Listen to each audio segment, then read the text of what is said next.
أعوذ بالله من الشيطان الرجيم. بسم الله الرحمن الرحيم. وإن كان كبر عليك إعراضهم فإن استطعت أن تبتغي نفقا في الأرض أو سلما في السماء فتأتيهم بآية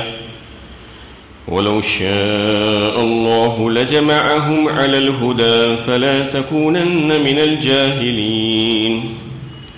اور اگر ان کی بے رخی تم پر گراں گزرتی ہے تو اگر تمہارے بس میں ہے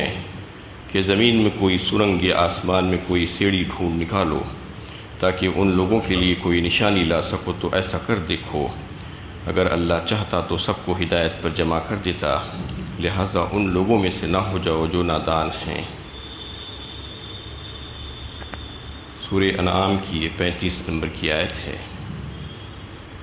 اس سے پہلے بھی منکرین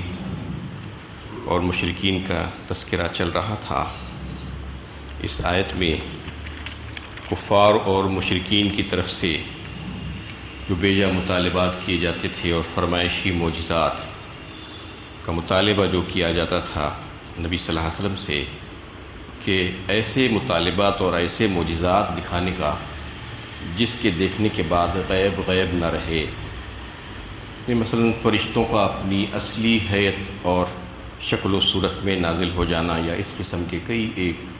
فرمائشی معجزات کفار نے آپ صلی اللہ علیہ وسلم سے کیے تھے. اس کے جواب میں یہ آیت ارشاد فرمائی گئی.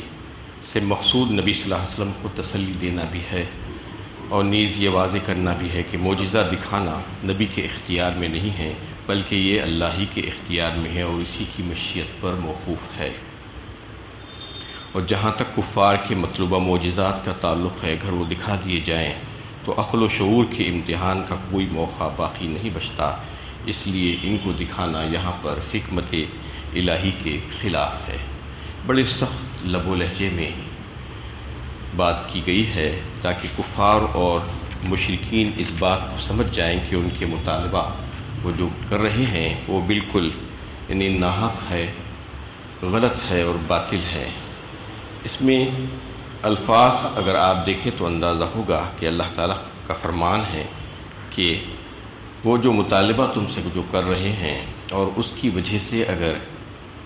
تمہیں جو ہے گراں گزرتا ہے کہ تم کو تکلیف ہو رہی ہے کہ ان کو ان کے فرمائشی معجزات اگر دکھا دیے جائیں، ظاہر کر دیے جائیں تو اچھا ہوتا، کیونکہ آپ صلی اللہ علیہ وسلم بڑے ہی شفیق اور مہربان تھے امت پر اور آپ چاہتے تھے کہ لوگ آگ میں جانے سے بچ جائیں اور اللہ تعالیٰ ان کو معاف فرما کر ان کو جنت میں داخل فرما دے. اس وجہ سے آپ چاہتے تھے کہ زیادہ سے زیادہ لوگ اسلام میں داخل ہوں. اور چونکہ وہ لوگ یہ مطالبہ کر رہے تھے کہ اگر آپ ہمارے ان فرمائشی معجزات کو دکھلا دیں تو پھر ہم ایمان لانے والے ہیں، لا لیں گے. اس میں اللہ تعالیٰ نے فرما دیا کہ اگر تم کو ایسا دکھ رہا ہے اور گراں گزر رہا ہے تو پھر اگر تمہارے بس میں یہ بات ہے، تمہاری قدرت میں ہے تو تم انہیں زمین میں سرنگ کھود لو یا آسمان پر ایک سیڑھی لگا لو اور جا کر ان کے فرمائشی معجزات لا کر ان کو دکھلا دو. اگر تم یہ کر سکتے ہو تو کر لو. اللہ تعالیٰ نے ایسے الفاظ میں آپ صلی اللہ علیہ وسلم کو کہا کیونکہ تم یہ جو چاہ رہے ہو کہ یعنی زیادہ سے زیادہ لوگ مسلمان ہو جائیں اور کسی نہ کسی طریقے سے مسلمان ہو جائیں تو اگر یہ تمہارے بس میں ہیں اور تم اس کا انتظام کر سکتے ہو تو کر لو. کیونکہ اللہ تعالیٰ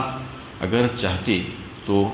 سب کے سب ہدایت پر جمع ہو جاتی ہے اور راہ راست پر لا دینا اور ہدایت پہ لا دینا اللہ تعالیٰ کی قبضۂ قدرت میں ہے. لیکن یہ اللہ تعالیٰ کی مشیت کے خلاف ہے کیونکہ وہ خود جو ہے ایسا نہیں چاہ رہے ہیں، اپنا بھلا نہیں چاہتے ہیں. جو طالب ہدایت نہیں ہیں ان کو ہدایت نہیں مل سکتی. اس لیے اس وقت یہ معجزات دکھلانا ان کے اللہ تعالیٰ کی لیے تکویناً یہ منظور نہیں ہوا، اس لیے نہیں دکھایا جا سکتا. آپ کے جو ہے چاہنے سے کچھ نہیں ہوتا کہ آپ اس بارے میں زیادہ فکر مت کیے، فکر چھوڑ دیجیے اور نادانوں میں سے مت ہوئیے. یہ انتہائی سخت الفاظ استعمال کر کے اللہ تعالیٰ نے یہ بات بتلا دی کہ کفار اور مشرکین کو کہ ان کے جو مطالبات ہیں وہ مطالبات پورے نہیں کیے جائیں گے۔ اس آیت میں غور و فکر سے یہ بات معلوم ہوتی ہے کہ چاہے کوئی کتنی کوشش کر لے، کفار اور مشرکین کو اللہ تعالیٰ کی مرضی اور حکم کے بغیر اسلام میں داخل ہونے کے لیے جو ہے انہیں مجبور نہیں کیا جا سکتا، ان کو انہیں اس طریقے سے مجبور نہیں کیا جا سکتا کہ وہ زبردستی اسلام لا لیں اور مسلمان ہو جائیں، جبکہ آپ صلی اللہ علیہ وسلم کی شدید خواہش تھی کہ لوگ مسلمان ہو جائیں، اور جب وہ لوگ یہ مطالبہ کر رہے تھے کہ ہمیں یہ معجزات فلاں معجزات دکھلا دیے جائیں،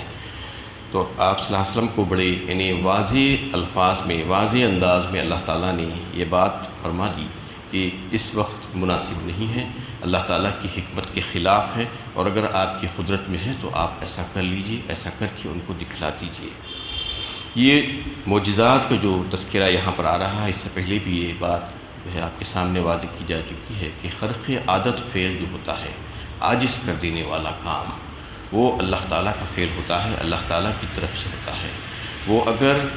نبیوں کے ہاتھ پر ظاہر ہوتا ہے تو اسے معجزہ کہلاتا ہے، اور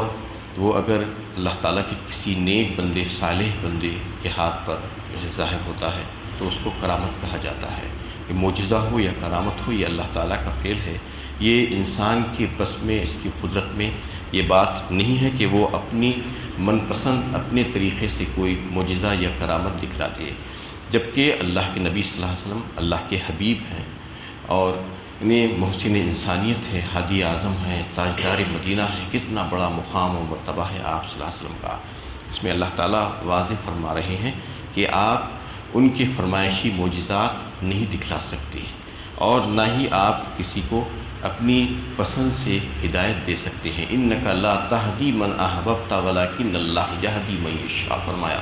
سورہ قصص 20ویں پارے میں اللہ تعالیٰ نے کہ آپ جسے چاہیں ہدایت نہیں دے سکتے، لیکن اللہ تعالیٰ جس کو چاہتا ہے اس کو ہدایت دے دیتا ہے، اور اللہ تعالیٰ کو بہت خوب معلوم ہے کہ کون ہدایت پانے کا مستحق ہے۔ آپ صلی اللہ علیہ وسلم کے بڑے ہی محسن جو چچا تھے ابو طالب، ان کا انتقال ہو رہا تھا، مرض وفات میں آپ صلی اللہ علیہ وسلم تشریف لے گئے ان کے پاس، اور جا کر چچا سے کہا کہ کلمہ پڑھ لیجئے، میرے کان میں آپ کم از کم کلمہ پڑھ لیجئے تاکہ میں اللہ تعالیٰ کے سامنے آپ کی سفارش کر سکوں۔ لیکن وہ اسی حالت میں، کفر کی حالت میں اس دنیا سے گزرے۔ آپ کو شدید تکلیف تھی، اس کی وجہ سے رنج و ملال تھا،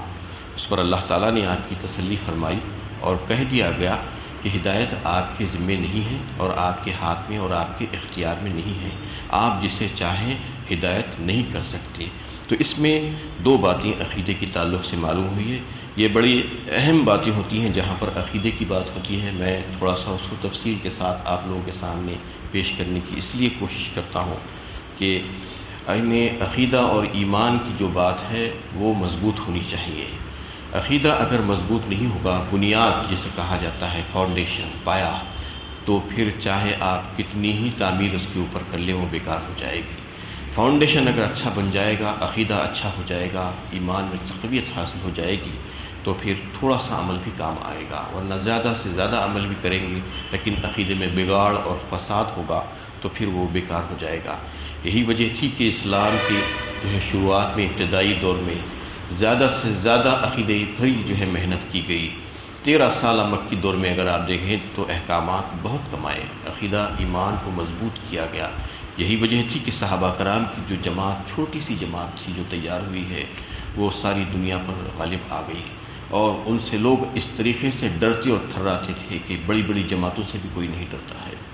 ان کا ایمان اتنا مضبوط تھا۔ تو عقیدہ مضبوط ہونا چاہیے، اور جو باتیں صرف اور صرف اللہ تعالیٰ کے اختیار میں ہیں اس کے تعلق سے سمجھ لینا چاہیے کہ یہ انسان کے اختیار سے باہر ہے، کیونکہ انہیں معجزات اور کرامات وغیرہ کے تعلق سے بھی غلط باتیں باور کرا دی جاتی ہیں، حالانکہ اللہ کے نبی صلی اللہ علیہ وسلم سید الانبیاء ہیں۔ آپ صلی اللہ علیہ وسلم کے تعلق سے اللہ تعالیٰ بالکل صاف الفاظ میں فرما دیے ہیں کہ آپ ان کے فرمائشی معجزات ان کو جو ہے نہیں دکھلا سکتے، تو پھر امت کے دیگر لوگوں کا کیا معاملہ ہو سکتا ہے؟ کہ کئی ایک بزرگوں کے تعلق سے لوگ یہ کہتے پھرتے ہیں کہ فلاں بزرگ کی فلاں کرامت، فلاں بزرگ کی فلاں کرامت، ایسی ایسی کرامتیں دکھلاتے تھے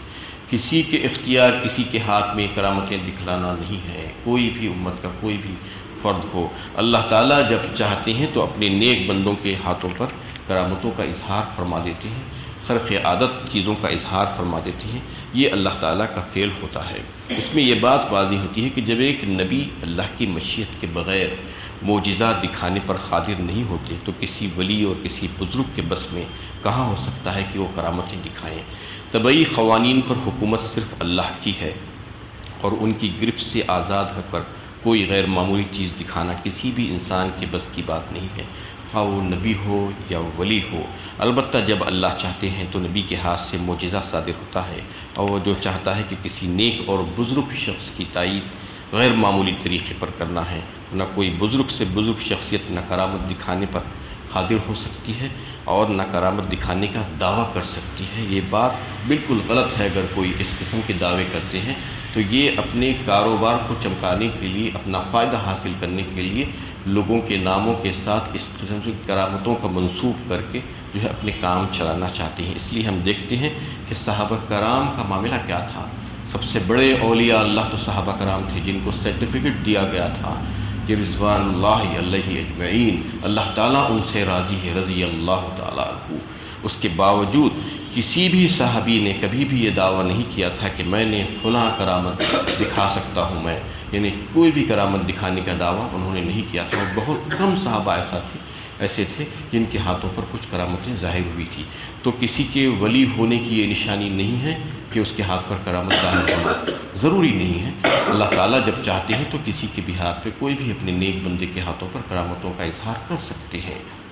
تو اس میں یہ بتانا مقصود ہے کہ لوگ غلط باور کرا کے، لوگوں کو یہ یقین دلا کے اپنا کام کاج کو آگے بڑھانے کے لیے، اپنے فائدے کے لیے جو ہے اس قسم کی باتیں کرتے ہیں، ان کی باتوں میں نہیں آنا، ایک چیز۔ دوسری چیز یہ کہ ہدایت دے دینا یہ اللہ تعالیٰ کے ذمے ہے، کسی اور کے ذمے نہیں ہے۔ حتیٰ کہ نبی صلی اللہ علیہ وسلم کو بھی یہ اختیار نہیں دیا گیا تھا۔ آپ اپنے چچا کے لیے بھی ہدایت مانگ رہے تھے، لیکن ہدایت نہیں ملی، وہ ہدایت کے بغیر ہی یہاں سے چلے گئے۔ جبکہ لوگ بعض بزرگوں کے تعلق سے یہ مسلسل کہتے پھرتے ہیں کہ ان کے ہاتھوں پر جو ہے کئی لاکھ لوگ اسلام لے کر آ گئے، ان کا بڑا احسان ہے امت پر، تو ان کے ہاتھوں پر اسلام لائے، یہ اللہ تعالیٰ کی طرف سے ہوتا ہے۔ اگر کسی کے بھی ہاتھوں پر کوئی اسلام لاتا ہے، مسلمان ہوتا ہے اللہ کے نیک بندے کے ہاتھوں پر، تو اس کو اس کا اجر یقیناً ملے گا، ضرور ملے گا، لیکن وہ ان کا اپنا ذاتی کمال، ذاتی فعل نہیں ہے۔ اللہ تعالیٰ جب چاہتے ہیں تو کسی کے ہاتھوں پر لوگوں کو لا کر اسلام